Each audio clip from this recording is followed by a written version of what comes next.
So before I start carving the top plate and getting into the zone, so to speak, I thought I'd better make this second round bottom plane.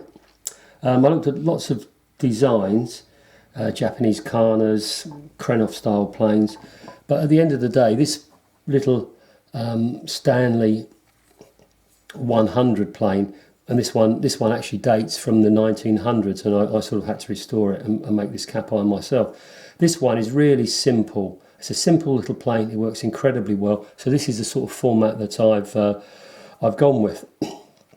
So when I make the plane, what I'm doing is I'm laminating it from a number of pieces.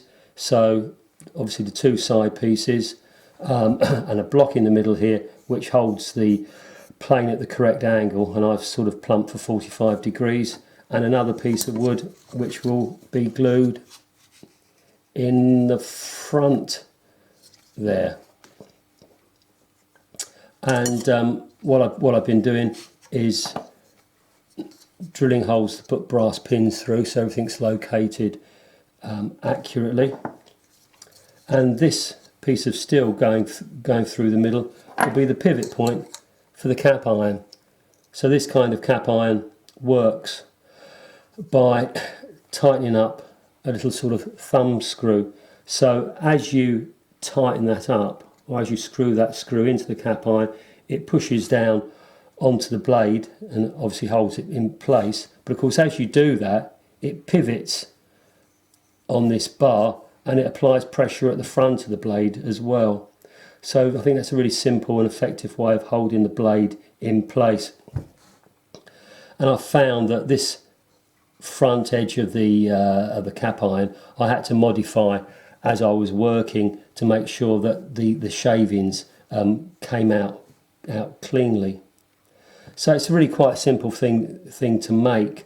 I probably spent more time thinking about it than I have actually making it. It's a nice way to use up your pieces of scrap wood, and actually it's incredibly satisfying to do. And really, let's face it, you know, if you're setting yourself the task of making a mandolin or any musical instrument, you should be able to make something like this.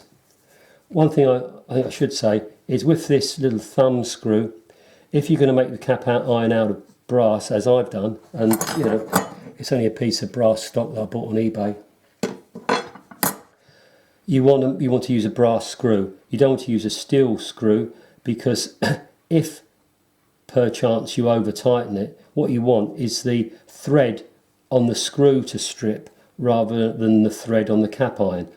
Reason being, the cap iron, it takes a lot of effort to make. The screw's really disposable. So if you put a steel screw into a brass cap iron, the chances are you'll over tighten it and you'll strip the thread inside the brass. You're back to square one. So what I'm going to do now is cut these pieces of rod to the correct length, decide on the position of this block, and when I say decide on the position, what that does is it obviously gives you the mouth of the plane, and of course if it's wrong you simply file it once it's all been glued together. So there we are. That's the first step of making one of these round bottomed planes. As I say, nothing magical about it, just a bit of thought, a bit of time, and yeah, Bob's your uncle. Oh, one other thing, the plain blade. You'll see lots of people buying big pieces of tool steel and tempering them and all that business, but for these little planes I've found these Kunz, these German plain blades, which are meant to be replacement blades for their version of a 100 or 101 block plane. Seems to work quite nicely. So yeah, don't get involved in trying to make your own blade. It's I don't think it's worth it. Right, let's crack on with that then. So it's all been glued together now using epoxy, and obviously I'm using epoxy because there's pieces of metal to be glued in place. So I'll leave that for a while, and then it will have a really good clean up, and it will transform, you know, the old ugly duckling hopefully into a beautiful swan. So as far as the cap iron's concerned, I've drilled and tapped the hole. I'm only using these two BA thumb screws simply because I've got them. I mean, you know, any screw around about the 4mm mark, 4 or 5mm mark would be suitable.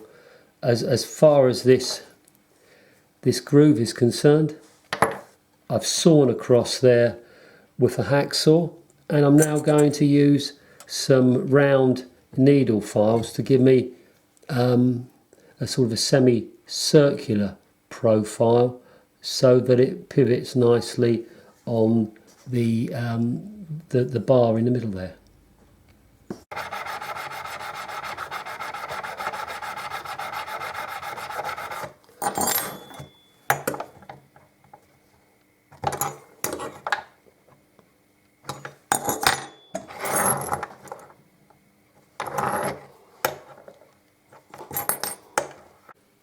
So the cap iron's finished.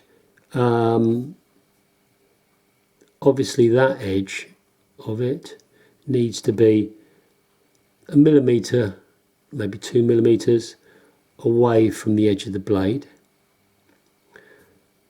But other than that, that angle there is quite arbitrary at this stage. What I'll do when I'm using it, I'll see how well the shaving's clear. And maybe if I feel that the shavings are fouling on this and the mouth of the plane is getting blocked, I may change that angle a little bit more. So I need now to shape the bottom of the plane here. If you remember from the previous video, this is a problem area I had with the other plane. So it kind of makes sense to use one of these profile tools, like so. That's it. So I've got the curve of the inside of the back, and now I should be able to use that to shape the bottom of the plane, and that will be my guide for this curve.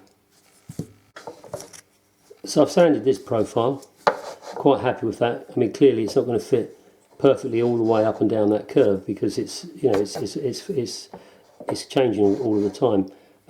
But at this stage I'm quite happy with that.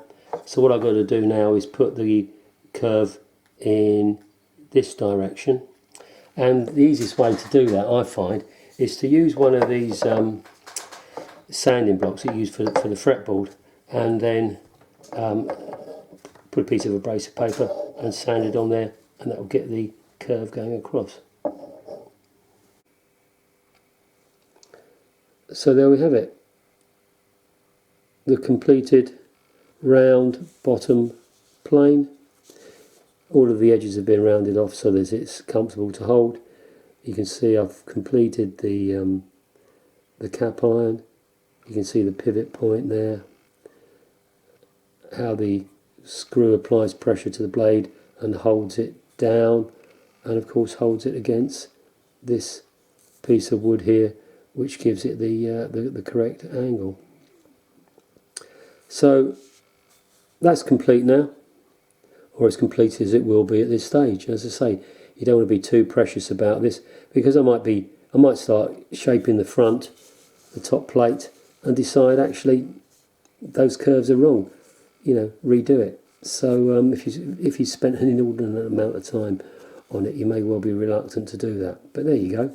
Hope you found that of use. As I say, it's not necessarily intended to be a how to make a wooden plane, the definitive workshop guide. It's just me sharing my thoughts with you. So until next time, you take care. Okay, bye-bye.